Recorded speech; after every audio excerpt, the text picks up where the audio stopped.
ท่านฮู้บ่ว่าประเทศลาวเสียเปรียบทางด้านเศรษฐกิจสังคมก็เพราะว่าประเทศเฮามีอุปสรรคหลายอย่างเกี่ยวกับด้านโลจิสติก 30-40% นี่จะแม่นต้นทุนสำหรับการขนส่งประเทศสปป.ลาวถูกเอิ้นว่าประเทศแลนด์ล็อกก็หมายความว่าภูมิสันฐานของประเทศลาวนี่บ่มีทางออกสู่ทะเลในขณะที่ประเทศเพื่อนบ้านของพวกเฮาล้วนจะมีทางออกสู่ทะเลเพราะฉะนั้นในการพัฒนาการคมนาคมการโลจิสติกต่างๆในประเทศเพื่อนบ้านเฮาก้าวไกลหลายแต่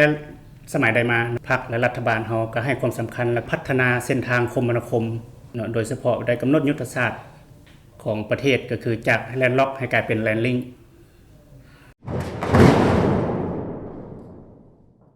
บัดนี้ท่านฮู้บ่ว่าประเทศลาวเสียเปรียบทางด้านเศรษฐกิจสังคมก็เพราะว่าประเทศเฮามีอุปสรรคหลายอย่างเกี่ยวกับด้านโลจิสติกซึ่งพวกเฮาได้เฮ็ดเวียกหนักแล้วก็ใช้จ่ายในเวียกงานโลจิสติกนี่หลายเฮ็ดให้เวียกงานการพัฒนาต่างๆซักซ่าแล้วก็มีต้นทุนที่สูงก็เพราะว่าปัจจัยทั้งหมดที่เฮาเอามาคิดรายเป็นต้นทุนของสินค้าและบริการต่างๆนอนอยู่ในต้นทุนโลจิสติกนี่สูงสมควรก็คือว่ามีการประเมินตัวเลขคร่าวๆประมาณ 30-40% ของต้นทุนหมายความว่า 30-40% นี่จะแม่นต้นทุนสำหรับการขนส่งเฮ็ดให้พวกเรามีการพัฒนาที่ซักซ่ากว่าก็ย้อนว่าปัจจัยโลจิสติกต่อปัญหาดังกล่าวรัฐบาลก็ได้พยายามหาทางออกในการแก้ไขปัญหาเรื่องการพัฒนาระบบโลจิสติกให้ก้าวหน้าทันสมัยและเชื่อมโยงกับสากลให้มันหลายขึ้นโดยซึ่งปัจจุบันเราต้องยอมรับว่าการก่อสร้างเส้นทางรถไฟเป็นวิสัยทัศน์และก็เป็นการตัดสินใจที่ถูกต้องของพรรคและรัฐบาลของพวกเราเพื่อว่าจะช่วยในการแก้ไขคอร์ดพ่วงดึงการพัฒนาของเศรษฐกิจสังคมของบ้านเราก็คือพยายามเชื่อมโยงระหว่างสินค้าและบริการนำเข้าส่งออกเฮ็ดให้ต้นทุนสินค้าก็ถูกลงนำเข้าก็จะถูกลงแล้วก็เวลาส่งออกก็จะมีโอกาสในการแข่งขันหลายขึ้นนี่คือเป็นที่น่าจับตามอง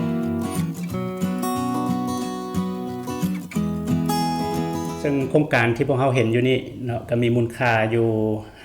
5,956 ล้านดอลลาร์หรือเกือบ 6,000 ล้านดอลลาร์สหรัฐจุดกำเนิดของโครงการนี้ก็คือประมาณ35ปีข้างหน้าต่อหน้าซึ่งจะมีรถไฟที่สามารถรองรับน้ำหนักได้ถึง 3,000 ตันซึ่งจะบรรทุกสินค้าส่งออกและนำเข้าได้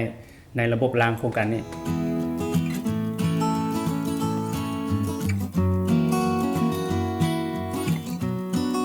สปป.ลาวได้สร้างสายผูกพันกับสปป.จีนแต่25 เมษายน 1961 เป็นต้นมาการร่วมมือทางด้านเศรษฐกิจการค้าก็ได้เพิ่มทวีการผูกพันทางด้านวิทยาศาสตร์เทคนิควัฒนธรรมการศึกษาก็ได้มีการเพิ่มทวีขึ้นเรื่อยๆ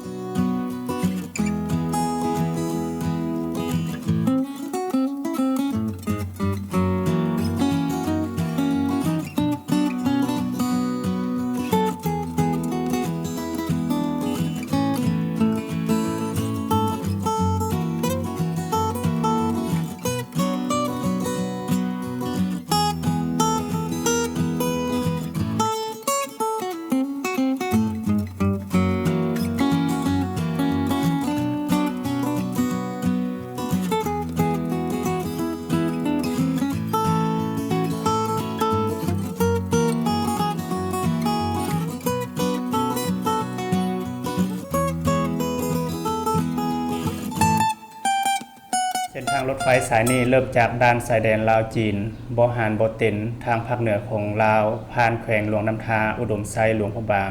แขวงเวียงจันทน์และถึงจุดหมายปลายทางที่นครหลวงเวียงจันทน์เส้นทางสายนี้ 80% แม่นเขตภูดอยภูเพียงซึ่งมีสัญนามว่าเป็นกระดูกสันหลังของแหลมอินโดจีนเมืองพลโฮงหานครหลวงเวียงจันทน์ระยะทางยาว80 กิโลเมตรเป็นเขตธงเพียงหากสร้างทางรถไฟลาวจีนสำเร็จแม้นจะสร้างประวัติศาสตร์ที่ยิ่งใหญ่แก่การคมนาคมสปป.ลาวสรุปรวมแล้วคือว่าโครงการทางรถไฟนี้เป็นขีดหมายทางด้านประวัติศาสตร์ในการร่วมมือยุทธศาสตร์รอบด้านระหว่าง2ประเทศลาวจีนและก็มีความหมายสำคัญอย่างยิ่งต่อการพัฒนาเศรษฐกิจสังคมของสปป.ลาวพร้อมนั้นก็ยังจะเปิดกว้างยกสูงได้รับการร่วมมือทางด้านเศรษฐกิจการค้าการลงทุนการท่องเที่ยวและการร่วมมือด้านอื่นทางรถไฟประวัติศาสตร์นี้สำเร็จจะได้หยัง ก็คือคนลาวเขาจะได้ใช้สินค้าและบริการที่ถูกลงแล้วก็มีคุณภาพที่ดีขึ้นแล้วก็ว่องไวขึ้นทันเหตุการณ์ทันเวลาบางโครงการในซักษาเสียเวลาการก่อสร้างแทนที่จะสำเร็จตามเป้าหมายบางทีก็ซักษาเสียเวลาเพราะโลจิสติกดังที่เราเห็นการส่งออกสินค้าของลาวก็จะสามารถแข่งขันกับเพื่อนบ้านได้ที่สำคัญสามารถประหยัดเวลาในการเดินทางจาก2มื้อมาเป็น3ชั่วโมงสมมุติเราจะเดินทางจากนครหลวงเวียงจันทร์ไปหลวงน้ำทาถ้าขับรถไปเองก็จะใช้เวลาบ่ต่ำกว่า 15-16 ชั่วโมงแต่ว่าเวลามีรถไฟมาแล้วจะใช้เวลาประมาณ3ชั่วโมง4ชั่วโมง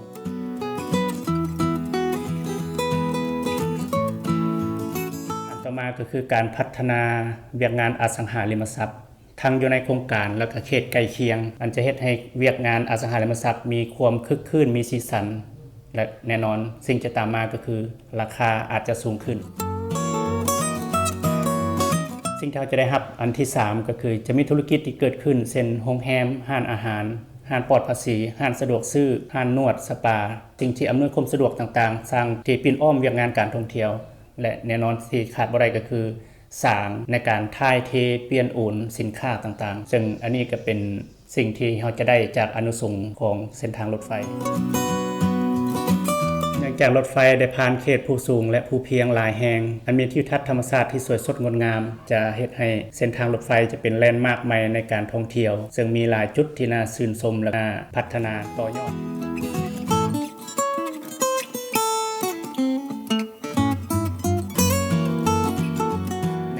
สิ่งที่ได้มาก็จะมีสิ่งที่ท้าทายในอนาคตมีสิ่งที่ได้มาก็จะมีอาจบางสิ่งบางอย่างที่หายไปมีธุรกิจใหม่เข้ามาจากโครงการรถไฟก็จะมีสิ่งที่ค่อยๆหายไปเป็นต้นว่าการเดินของเส้นทางรถเมล์ประจำทางทางภาคเหนือ